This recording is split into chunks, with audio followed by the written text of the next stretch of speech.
is that, based on what we learned yesterday? Motivation. Energizing. Motivation. Energizing, right? Motivating, energizing music. So, a lot of what we've been talking about, kind of all the last 2 days, kind of centers around this. Okay, who are your clients really buying? Us. Us, right. Who do you listen to? Who do you love? Who motivates you? Zeppelin. Van Morrison. Kansas, right? Yep. White Zombie. White Zombie. Milli Vanilli. Oh, You want to put right down that? Obviously, there's a bunch of them, right? Well, are there some radical differences between any of those there? Oh, yeah. Absolutely. There are. So, you mean there's not just one set rock star? There's not, this is it, it's just this. This is who you have to be, right?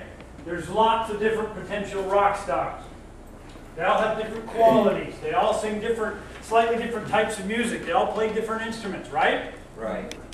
Okay? So, tell me why, take a few minutes, what you wrote down, your rock star. AC/DC. Why does AC/DC motivate me? Why do they excite me? They're loud, they're high energy, extremely high energy, and when they're playing, they're 100%. They're committed, they're all in.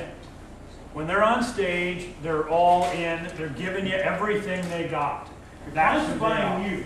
Yes, your clients are absolutely buying you, but really, your clients are buying somebody that they believe is going to also bring them this, do all this for them.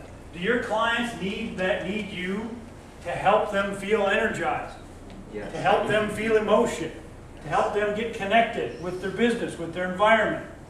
Do your clients need, sometimes, part of the reason they hire you is because you're cool and that makes them feel cool. So who are your clients really hiring? Your clients are hiring rock stars. Do you think Tom's clients see him as a rock star? Yeah, absolutely. Okay? How much different than you is Tom? I mean, for crying out loud, he's from Wisconsin. It's not really that different. So what is it about Tom, why he feels like a rock star, and maybe you don't? Or what are your challenges? Everybody, every single person in this room has rock star ability. You all have your own rock star. What are you doing? What's the environment you're in? What's happening when you feel like you're standing on that pole? Okay? That's your rock star. That's where you're awesome. There's a reason why you have the clients that you have. The people that you're getting in front of are coming to you for one reason and one reason only. You're filling their rock star need. There's a point when you start, you get that confidence, you know you're a rock star, you're no longer worried about trying to sell yourself, because if you believe you're a rock star, guess what? So does everybody else. So does everybody else. Who do you need to be, and what's your plan to get there, and actually planning that person? My statement has always been, the biggest thing that excites me about this business is I know this time next year, I'm going to be a radically different person. Because in order for me to continue to grow and to get better and to be a better coach, I have to change. They have 4 primary phases of their being. Okay? So do you. You're a rock star. You have time on stage. You have time preparing to be on stage. You need time to be off stage. And you need time to be backstage. All 4 of those. Are you consciously doing this? This is where the first place we avoid, because this is practice. We're having to do this because there's something we don't do very well. Right?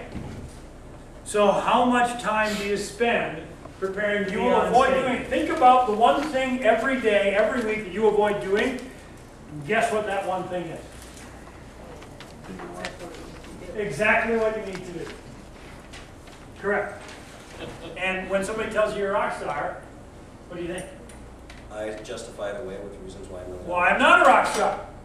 I spend more time justifying why I'm not a rock star than I do justifying why I am. Why is that so hard to admit? Don't want to have big egos.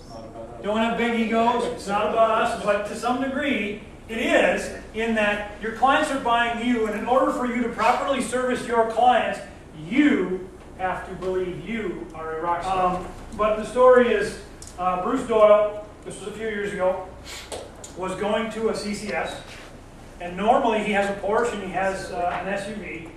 Normally he drives the SUV to CCSs because he doesn't want to look like he's Flamboyant. Yeah, he doesn't want to look flamboyant or anything. His wife was driving the SUV. She had an appointment or she had something she had to do, so he had to drive the Porsche. He showed up at the appointment, parked his car, he walked in, client came out, and the client said, "Is that your car?" I said, "Yep." "Okay, right, you're hired, let's get started." Who drives Porsches? Rock stars. Rock stars. You got to let your clients know that you're spending time backstage because that's what rock stars do. If you're never letting your clients know that you have a life that's exciting and something they want to live, why would they want you helping? What's some of the stuff that you're embarrassed or afraid to communicate to your clients that you're doing? That you won't celebrate with your clients? Making too much money. Making too much money. One, anybody have anything else? Taking extended vacations. Taking extended vacations. Excellent. Time off. Time off. Whoa, who hasn't taken any time off? Then there's this one. Off stage. You have to have downtime. You have to have time to unwind. You have to have time to let go. Some of us have too much of that time. Some of us have not enough of that time. Think about it this way. For rock stars coming to town, do they worry about when you're able to attend the concert? They don't, do they? They say, "Here's, I'm coming here." They don't worry about whether you're able to attend or not. The first step is believing you're a rock star, and then starting to do the things that rock stars do. It's not easy, but sometimes you need to be put in the position to have to do that stuff. I'm going to tell one real quick little piece, and then I'm going to be done. First time I was a coach, 3 months into training, went to conference and saw how terrifying it is to be up to the microphone talking to Brad, and decided I just never am going to do that. Well, that's not what rock star coaches do. So I have to go to the microphone. I was at the microphone 3 times in conference. I was sweating every time. Because being up there talking to Brad, there's always that possibility that one of those ugly conversations might happen. Really. Anytime you get up there. But that's not, rock stars go up there to talk to Brad. Right? So I have to do that every single time. I don't like doing it. Wayne, why did you climb the pole again to try it again? I had to overcome, I wanted to be successful on it, Why did you climb the pole again? to be a rock star. If they fail, they do it again. If they need to get better at it, they do it again. Is it possible you were going to suck just as you were going to have the same problem, you were going to fall, it was going to be the same issue? It's possible, Possible. but you did it anyway. You're you. You're your own rock star. Your clients are already buying that person.